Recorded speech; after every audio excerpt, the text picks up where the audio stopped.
Welcome to digital GK classes. तो daily classes आपकी होती ही हैं। सुबह में हिंदी की पेडागोजी की क्लास थी, बहुत अच्छे क्वेश्चंस हैं, सारे ऑनलाइन बेस्ड हैं। अभी आपकी ईवीएस की क्लास है और ये क्लास इसलिए भी स्पेशल है क्योंकि ये एनसीईआरटी के क्वेश्चंस हैं जो कि सीटेट ने पूछा हुआ है ऑनलाइन एग्जाम्स में। जी हाँ, 30 दिसंबर का है, मैंने आपको डेट भी बता दिया। 30 दिसंबर 2021 को जो ऑनलाइन शिफ्ट हुआ था उसमें एनसीईआरटी के जो क्वेश्चन मुझे लगा कि हाँ ये सारे क्वेश्चन एनसीईआरटी वाले हैं, तो वो मैं आप सभी के लिए लेकर आई हूँ।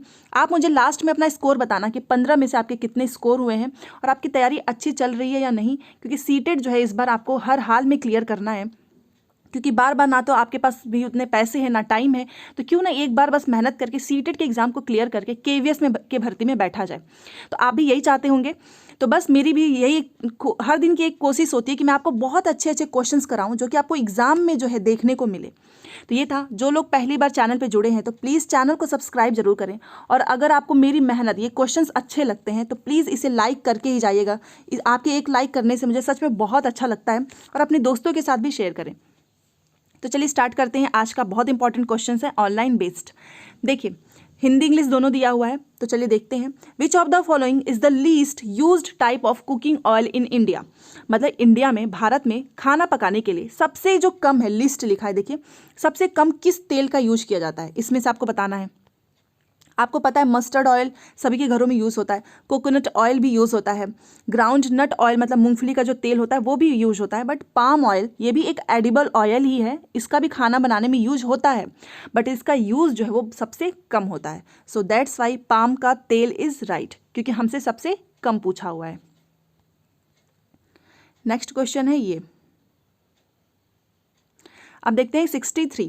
देखिए यहाँ पर लिखा है the principal asked an EVS teacher. Principal ने ईवीएस के टीचर से कहा, जो कि उसकी क्लास में पर्यावरण अध्ययन स्कूल में पढ़ाती है, बोला ईवीएस के टीचर से कि आप क्या करो कि प्लांट को सेलेक्ट करो, इंडोर प्लांट्स जो कि हम अपने ऑफिस में रख सकें। क्यों उसने ईवीएस के टीचर से कहा? क्योंकि उसको नॉलेज होगा कि कौन से प्लांट्स को हम ऑफिस में रख सकते हैं। विच of the following group will be select. तो टीचर जो है इसमें से कौन सा ग्रुप सेलेक्ट करेगी। ये अगर आपने प्लांट का जो है चैप्टर पढ़ा होगा ईवीएस में 3 to 5 की क्लास में जो है, तो आप आराम से कर लेंगे। अदरवाइज हमेशा याद रखिएगा इसका ऑप्शन नंबर 2 जो है राइट है। क्यों? एलोवेरा हो गया, मनी प्लांट एंड क्रोटन, ये जो क्या होते हैं, इससे क्या होता है कि पॉजिटिव एनर्जी रहती है। घर में भी आपने देखा होगा कि मनी प्लांट हो गया, एलोवेरा आप लोग लगाते हो, प्लस ये जो क्रोटन का जो प्लांट है, मैं बता देती हूँ, इसके लीव्स होते हैं बड़े से और शेडेड वाले रहते हैं, मतलब ब्राउन ग्रीन आपने देखा होगा। इससे क्या होता है कि पॉजिटिव एनर्जी तो रहती ही है, प्लस हवा में जितने भी एयर में आसपास में जितने भी हानिकारक जो तत्व होते हैं उसको भी ये क्या करता है, सोख लेता है, अब्जॉर्व कर लेता है। तो इसलिए इसको क्लास में लगाने के लिए उसने टीचर को बोला, ईवीएस के टीचर को, बिकॉज उनको नॉलेज होगा। तो इन तीनों की एक ही खासियत है कि ये क्या करते हैं, पॉजिटिव एनर्जी होती है, प्लस हवा से जो भी हानिकारक तत्व हैं उनको अब्जॉर्व करते हैं, सोख लेते हैं। तो ऑप्शन नंबर 2 जो है इसमें राइट है। यहां पर भी देख लीजिए, हिंदी में भी इसका है ऑप्शन नंबर 2। अब हम अपने नेक्स्ट क्वेश्चन पे चलते हैं, जो कि हमारा 64। तो देखिए, in village it is common to observe how women at home remove the husk from the grain. This method is known as. अगर आप अपने गांव, अगर गांव जिसका होगा उन सभी को पता होगा कि गांव में क्या होता है कि घर की जो महिलाएं होती हैं वो अनाज में से, आपने देखा होगा कि चावल वगैरह में से भूसी जो है उसको निकालते हैं। अगर खाना पकाना है तो पहले चावल को साफ करना होता है, उसमें जो भूसी वगैरह होती है उसको क्या करती है, वो आपने सुना होगा फटकती हैं, छानती हैं। तो इस विधि को क्या कहते हैं?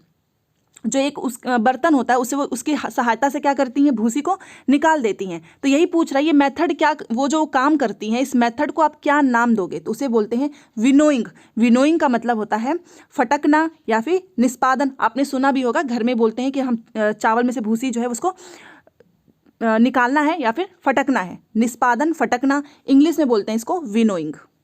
तो ये तो सिंपल है और ये कई बार पूछा हुआ है। Option number 3 is right. Next question पे चलते हैं 65। तो देखिए, ये 65 का क्वेश्चन है, the relation between organism where one organism benefits from the association while the other is harmed is known as. और ये भी बहुत इंपॉर्टेंट क्वेश्चन है कि जीवों में आपको एक संबंध बताना है कि जबकि एक जो जीव है, मतलब एक ऑर्गेनिज्म है, वो क्या करता है, दूसरे ऑर्गेनिज्म से बेनिफिट लेता है फ्रॉम द एसोसिएशन, बल्कि दूसरे एक जो है फ़ायदा लेता है, लाभ लेता है, और दूसरे को क्या होता है, नुकसान पहुंचता है। सिंपली यही पूछ रहा है, बट किसमें, रिलेशन बिटवीन ऑर्गेनिज्म, मतलब जीवों में संबंध, एक जीव को साहचर्य से, मतलब एक जीव को दूसरे से क्या होता है, लाभ, एक से लाभ होता है और दूसरे को उससे हानि होती है, तो इसको क्या कहा जाता है, इसको परजीवी कहते हैं। आपको पता होगा पैरासिटिज्म। इसका ऑप्शन नंबर जो है 4 इज राइट। हिंदी में भी देख लीजिए, इसको बोलते हैं परजीविता, जहां पर एक को लाभ हो तथा दूसरे को हानि होता है, पैरासिटिज्म। अब हम चलते हैं 66 पे।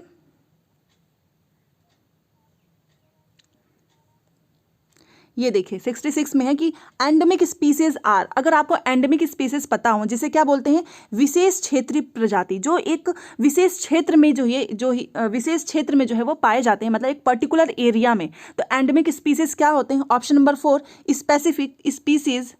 देखिए species found in particular area, ये क्या होती हैं कि एक पर्टिकुलर एरिया में ही पाई जाती हैं, इसको बोलते हैं endemic species. Option number 4 is right. Hindi में भी देख लीजिए, विशेष क्षेत्रीय प्रजातियां हैं एक क्षेत्र में पाई जाने वाली प्रजातियां, जो हर जगह नहीं पाई जाएंगी, केवल विशेष क्षेत्र में ही पाई जाती हैं, और इंग्लिश में इसको बोलते हैं एंडेमिक स्पीसीज। चलिए अब अगले क्वेश्चन पे चलते हैं। 67 को देखिए, इसमें पूछ रहा है कि which of the following is are consequences of deforestation. Deforestation का इसमें से परिणाम क्या है, किसकी वजह से जो है डिफॉरेस्टेशन, मतलब आप हिंदी में भी देख लीजिए, वनोन्मूलन, जो वनोन्मूलन है उसको क्या बोलते हैं, उसके परिणाम क्या है, वनोन्मूलन के। तो आपने अगर पढ़ा होगा तो आपको पता होगा कि इसका रीज़न क्या है कि इंक्रीज ऑफ एटमॉस्फेरिक टेम्परेचर, जब एटमॉस्फेयर का जो टेम्परेचर है बढ़ता है उसकी वजह से, यस टेम्परेचर बढ़ता है उसकी वजह से भी होता है। दूसरा देखिए increase in level of CO2 in atmosphere, carbon dioxide का जो एटमॉस्फेयर में क्या हो, बढ़ जाए, तो इसकी वजह से भी होता है। तीसरा देखिए increase of ground water level, ground water का जो लेवल है वो बढ़ जाए, ये कोई रीज़न नहीं है, इससे तो डिफॉरेस्टेशन होता ही नहीं है। डी देखिए increase is chances of natural calamities such as flood and drought, yes बाढ़ और सूखा आता है, उसकी वजह से भी क्या होता है, डिफॉरेस्टेशन होता है, वनोन्मूलन होता है। बस सी छोड़ के A, B and D, so option number 3 जो है वो राइट होगा। हिंदी में भी एक बार आप लोग देख लो। देखिए वनोन्मूलन, डिफॉरेस्टेशन के परिणाम क्या है, वायुमंडलीय तापमान में वृद्धि है, वायुमंडल में कार्बन डाइऑक्साइड के स्तर में वृद्धि है, और बाढ़ और सूखा आ जाता है, जो प्राकृतिक आपदाएं हैं उसकी वजह से भी होता है। बट अगर ग्राउंड जो लेवल है, ग्राउंड वाटर का जो लेवल है उसके बढ़ने से कुछ भी नहीं होता है। सो ऑप्शन नंबर सी को छोड़ के बाकी के ये तीनों होंगे। तो यहाँ पर भी मैंने आपको बता दिया, कभी भी अगर ये चीज़ आपको लिखी आई कि इंक्रीज ऑफ वाटर लेवल क्या डिफॉरेस्टेशन के कॉन्सिक्वेंसेज है, तो हमेशा याद रखना इसकी वजह से कभी भी डिफॉरेस्टेशन नहीं होता है। तो ये भी एक वर्ड आपको यहाँ से याद रखना है। अब हमारा ये नेक्स्ट क्वेश्चन है 68। यहाँ पर है कि which of the following statements are true regarding cold and hot deserts. मैंने एक दिन EVS की क्लास ली थी, तो उसमें मैंने आपको बताया था कि डेजर्ट से क्वेश्चंस बहुत आते हैं और कोल्ड और हॉट डेजर्ट्स आपको पता होना चाहिए, और इसी के बारे में ट्रू स्टेटमेंट आपको बताना है इसमें। तो चलिए देखते हैं। सबसे पहले देखिए लिखा है कि hot deserts have high temperature while cold deserts have low temperature. Yes, जो हॉट डेजर्ट होते हैं उनका टेम्परेचर तो हाई ही होगा, और जो कोल्ड डेजर्ट होंगे लो टेम्परेचर की ही वजह से तो वहाँ पर कोल्ड होता है। तो ये तो सही चीज़ लिखी है इसमें। दूसरा देखते हैं, hot deserts are battered by sun and are sandy, cold deserts have ice and snow covered ground. Yes, जो कोल्ड डेजर्ट्स होते हैं वहाँ पर आइस और जो बर्फ़ है, स्नोफॉल होते हैं, उसकी वजह से ग्राउंड जो है वो पूरा कवर्ड होता है। और हॉट डेजर्ट्स किसकी वजह से होता है, बहुत तेज़ धूप होती है, सैंडी, इसी की वजह से क्या होता है, बहुत ज़्यादा गर्मी पड़ती है, जैसा कि आपको पता है राजस्थान वगैरह में। हॉट डेजर्ट्स आर रेड और orange while cold deserts are grey. ये चीज़ पूछ रहा है कि जो हॉट डेजर्ट है वो क्या होते हैं, रेड होते हैं या फिर ऑरेंज, बल्कि जो कोल्ड डेजर्ट होता है वो ग्रे होता है। यस, ये भी सही है। और डी देखिए, hot and cold deserts experience a significant seasonal effect. क्या ये चीज़ सही है? इसका देखिए कि हॉट एंड जो कोल्ड डेजर्ट्स हैं वो एक्सपीरियंस करते हैं एक सिग्निफिकेंट सीजनल इफेक्ट। एक सिग्निफिकेंट क्या होता है, एक सीजनल जो चेंजेस होते हैं उसकी वजह से। बिल्कुल भी नहीं, ये छोड़ के ये तीनों होगा, A, B and C। Option number 2 is right. हमेशा याद रखना, एक बार मैं इसको हिंदी में भी आपको एक्सप्लेन करती हूँ अच्छे से। देखिए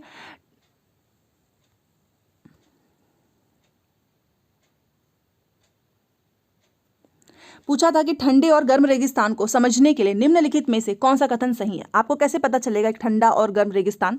तो गर्म रेगिस्तान में अधिक तापमान होता है, यस, और ठंडे में कम होता है।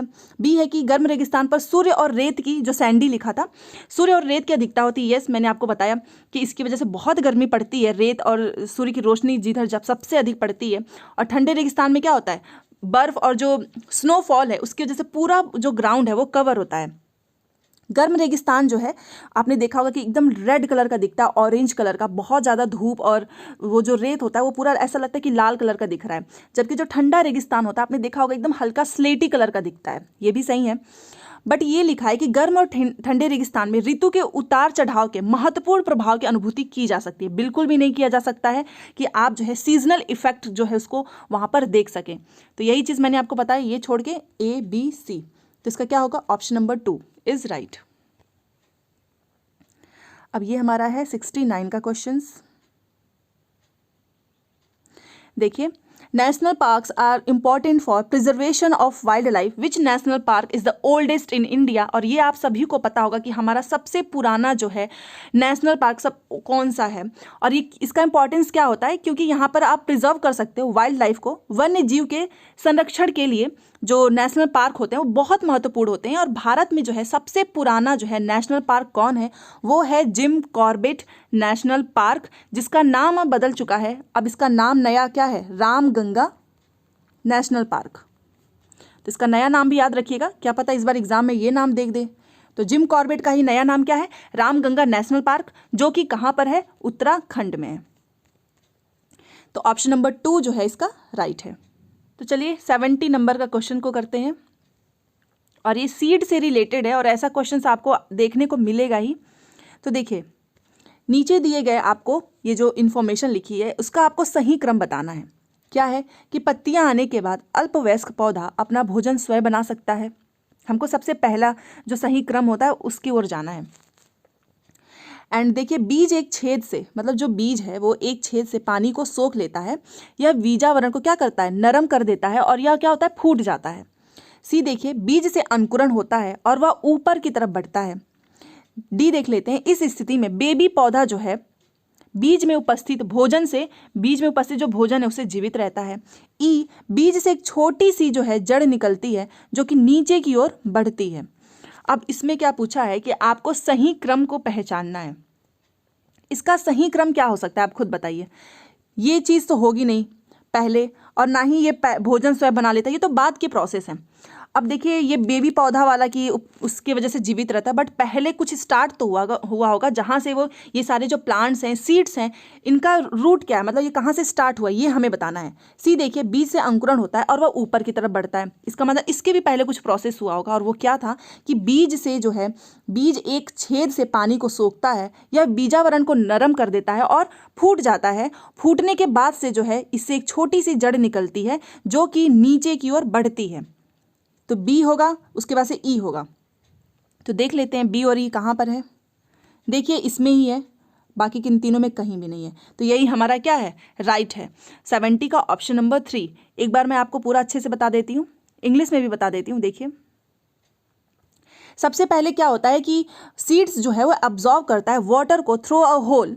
दिस सॉफ्टेंस, ये क्या करता है, सीड्स को एकदम सॉफ्ट कर देता है, और क्या करता है, इट रप्चर्स। तो ये तो सही है। उसके बाद से क्या होता है कि a small root emerge from the seed which grow downwards. तो इसके बाद से ये होता है, मतलब ये पहला, फिर ये दूसरा, मैं यहाँ पर लिख देती हूँ, ये पहला और ये हो गया दूसरा। उसके बाद से क्या होगा कि इसी स्टेज के दौरान the baby plant leaves on the food stored in the seed. Food को क्या करता है, स्टोर करता है सीड में। तो ये हो गया हमारा तीसरा, क्योंकि आपको बताना है correct sequence of seed germination form. Seed जो है जर्मिनेट कैसे होता है, 1 by 1 स्टेप बताना है।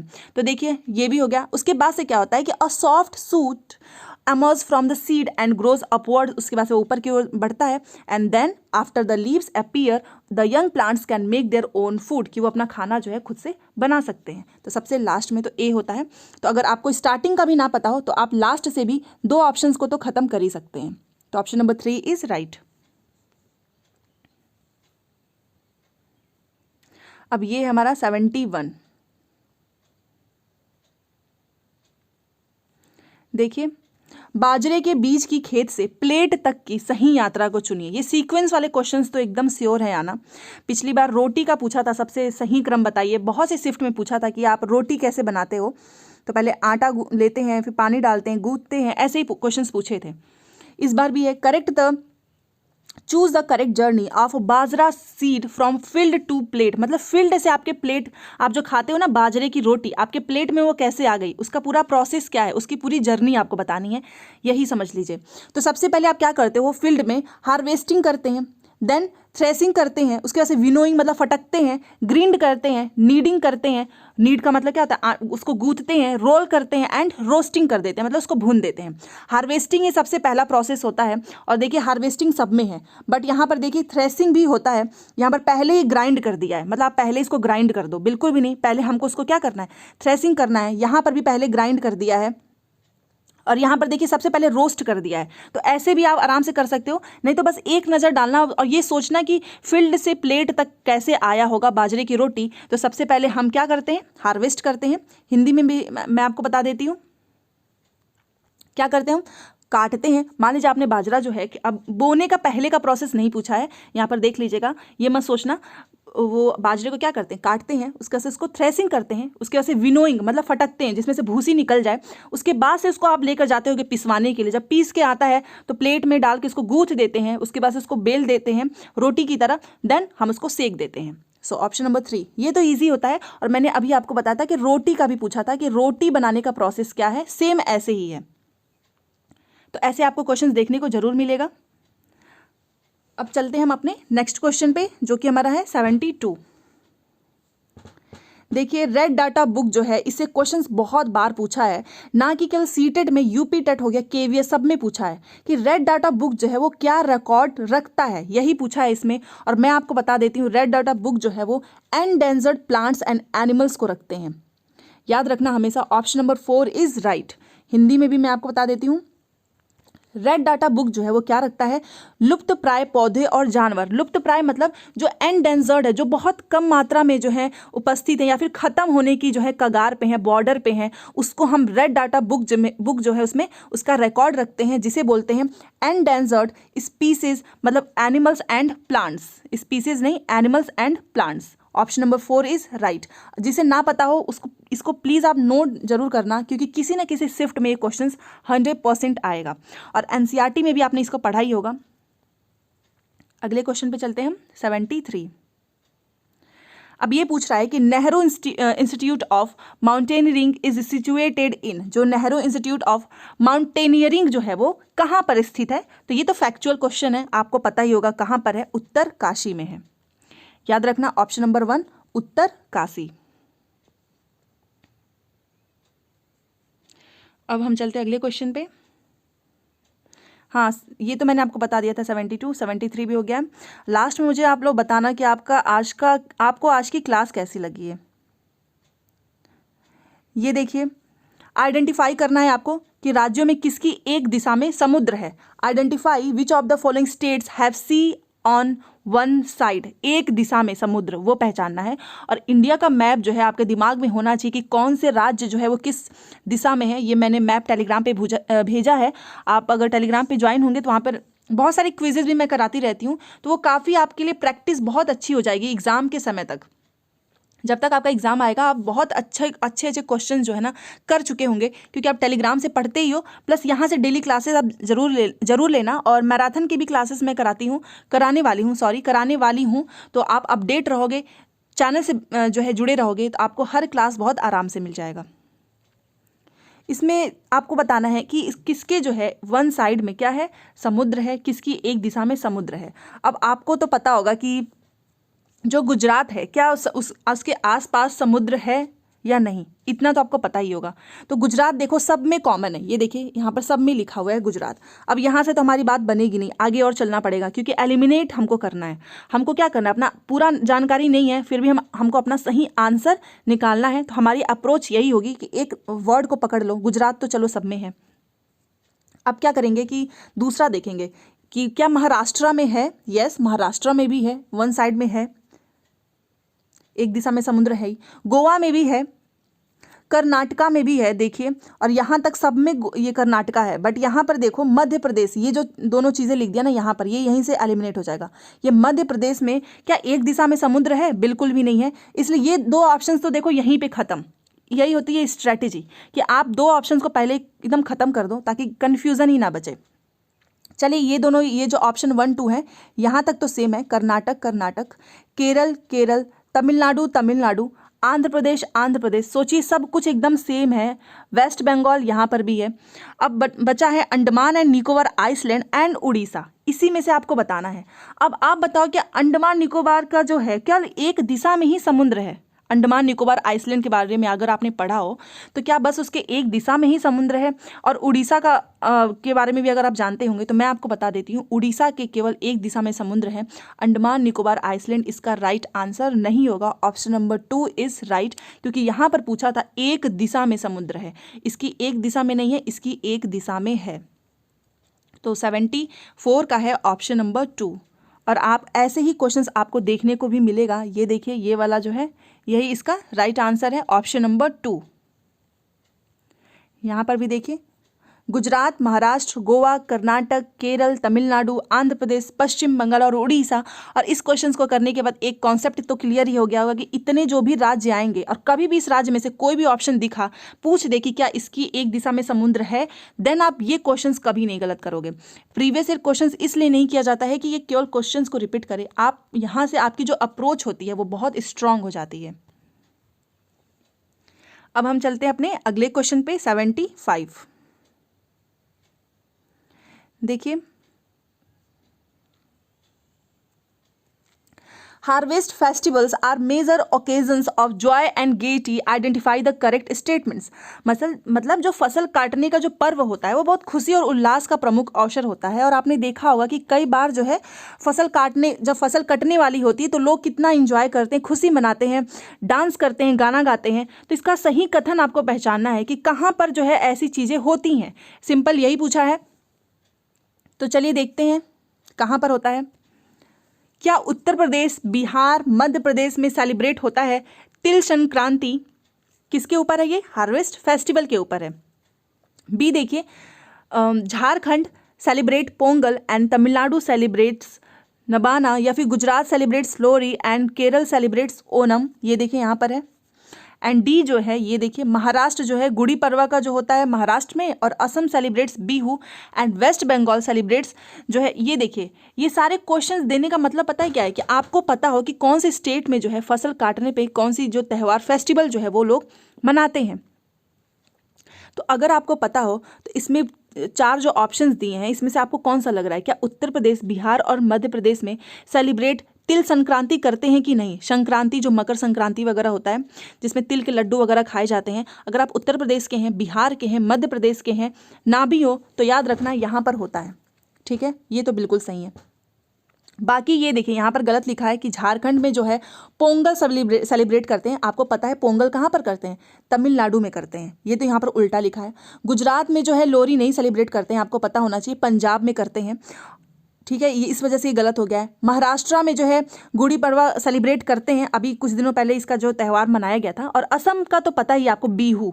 तो यहाँ से आपको सारे नाम भी याद हो गया। बंगाल का है क्या है? नबाना।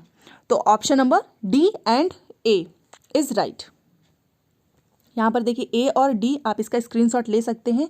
Option number 2। हिंदी में भी आपको एक बार मैं बता देती हूँ। देखिए फसल काटने का बस पूछा था, प्रमुख अवसर लोग मनाते हैं उसका नाम क्या दिया गया है? तो तिल संक्रांति मनाते हैं उत्तर प्रदेश, बिहार और मध्य प्रदेश में। Yes of course. झारखंड वाला गलत हो गया क्योंकि पोंगल जो है वो तमिलनाडु में मनाते हैं और ये उल्टा लिख दिया यहाँ पर। गुजरात में लोहड़ी नहीं, लोहड़ी कहाँ पर मनाते हैं? पंजाब में मनाते हैं। महाराष्ट्र में गुड़ी पड़वा, असम में बिहू और पश्चिम बंगाल में नाबन मनाया जाता है। तो यहाँ से कुछ आपको स्पेसिफिक नाम भी आज याद हो गए। देखिए ये सारे नाम याद रखना जो मैंने ऐसे अंडरलाइन किया है, और ये यहाँ से क्वेश्चंस जरूर आएगा। तो ए और डी जो है इसमें राइट है। तो मिल गया हमारा ए एंड डी सही है। तो देखिए 76 नंबर का क्वेश्चंस कि लोकेश भूमि भरण और उसके प्रभाव के विषय पर बात कर रहे थे। उन्होंने छात्रों को समीपवर्ती भूमि भरण क्षेत्र पर जाने के लिए कहा। तथा उसके विवरण केस स्टडी तैयार करने के लिए कहा। यह क्रियाकलाप महत्वपूर्ण है क्योंकि, एक बार आप इंग्लिश में भी देख लो, देखिए, mister Lokesh was talking about land feels मतलब भूमि भरण और उसका इफेक्ट क्या होता है एनवायरमेंट पे। He asked student to visit the nearby land field, मतलब उन्होंने बोला कि तुम पास के ही लैंड फील्ड को क्या करो, विजिट करो एंड प्रिपेयर, और क्या करो, एक केस स्टडी रिपोर्ट जो है तैयार करना है। जब भी कोई टीचर किसी भी बच्चे से कहता है कि केस स्टडी जो रिपोर्ट है वो तैयार करो, तो आखिर में वो टीचर बच्चों से क्या कराना चाहता है, यही आपसे पूछा है। तो चलिए देखते हैं, क्या वो टीचर जो है वो चाहता है कि helps students discover cause effect relationship, इसलिए वो केस स्टडी रिपोर्ट कह रहा है तैयार करो, या फिर B helps student to know the landfill site in area, या फिर C help students to go out of classroom and enjoy, and D help students analyze and think of situations to mitigate the problem. ये तो सही है, D तो होगा, तो जहाँ जहाँ डी नहीं है पहले उसको काट देते हैं, ऑप्शंस को एलिमिनेट करना है। यहाँ पर नहीं है, काट दिए, यहाँ पर भी नहीं है। अब हमारे पास दो बचा है। देखिए, ये help students to discover cause effect के लिए कोई भी नहीं बोलेगा कि तुम जाओ केस स्टडी रिपोर्ट तैयार करो, ये तो नहीं होगा, ए नहीं होगा। तो चलिए ए देखते हैं, कहीं पर है, नहीं, इन दोनों में नहीं है। बी देखिए, help student to know the, बच्चों को लैंडफिल साइट के बारे में जो है जानने के लिए टीचर भेजेगा। क्या आप अपने क्लास के बच्चों को इसलिए भेजोगे कि जाओ देख कर आओ कि वो लैंड जो एरिया है, जो लैंडफिल है वो क्या है, उसका नाम हम, ये सारी जानकारी के लिए आप नहीं भेजोगे। आपका कुछ और ही मकसद होगा कि बच्चा जो है वहाँ पर जाए, कुछ सीखे, एनालाइज करे और क्लास के बाहर जाकर सीखे। मतलब आप जो स्कूल, जो उसकी क्लास की जो शिक्षा है, आप उसको क्या कर रहे हो, वास्तविक दुनिया से जोड़ रहे हो। तो ये तो बिल्कुल भी नहीं होगा। तो क्या होगा, C and D, option number C and D, क्योंकि यहाँ से क्लासरूम से बाहर भी जाकर सीखना है उसको, प्लस उसको क्या करना है, एनालाइज करना है, थिंक करना है कि आखिर में प्रॉब्लम है क्या। सो ये है इसका राइट आंसर, ऑप्शन नंबर 3। अब आप समझ गए होंगे कि क्यों ऐसा होता है। जब भी आप एक टीचर बनोगे और क्लास में कोई भी एक्टिविटी कराते हो, तो उसका मेन मकसद यही होता है कि आपको कक्षा से बाहर बच्चों को भेजना है, कक्षा से बाहर जो है वो जो एनवायरनमेंट है, जो प्रॉपर एरिया है, वहाँ से बच्चा इंटरेक्ट कर सके। इंटरेक्ट का मतलब ये है कि वो खुद वहाँ पर जाएगा तो उसके सेंसेस जितना ज़्यादा जो है एक्टिव होंगे, इंगेज होंगे, बच्चा उतना ही ज़्यादा सीखता है। देन उसको बहुत आराम से जो है मज़ा भी आएगा उस काम को करने में, एनालाइज भी कर सकता है और वो सोच सकता है, उसकी क्रिटिकल थिंकिंग जो है वो यहाँ से प्रमोट होगी। तो सी एंड डी। अब आपको समझ में आ गया होगा। तो ये थे आज के क्वेश्चंस, और वीडियो पसंद आए तो प्लीज़ लाइक करें, शेयर करें, चैनल को सब्सक्राइब जरूर कीजिएगा। टेलीग्राम, इंस्टा का लिंक जो है, इंस्टाग्राम का लिंक मैंने डिस्क्रिप्शन बॉक्स में दिया है, आप चाहें तो वहाँ पर ज्वाइन हो सकते हैं। तो सुबह वाली क्लास जरूर देखना जिसने अभी तक नहीं देखी है। और मैं आपको बता देती हूँ, इसके बाद से आपको दोपहर में जो है एक इंग्लिश पैसेज बहुत इंपॉर्टेंट है, ऑनलाइन एग्जाम का है, इंग्लिश पैसेज जो है मैं आपको कराने वाली हूँ। इसमें मैं आपको ट्रिक्स बताती हूँ कि आप कैसे बहुत ईजिली जो है पैसेज को जल्दी और सही कैसे सॉल्व करें। तो बस आप सब अच्छे से तैयारी करो, आपका सिलेक्शन बिल्कुल भी नहीं रुकेगा, सबका सिलेक्शन होगा। बस खुद से हर दिन थोड़ी सी मेहनत जरूर करना। Thanks for watching.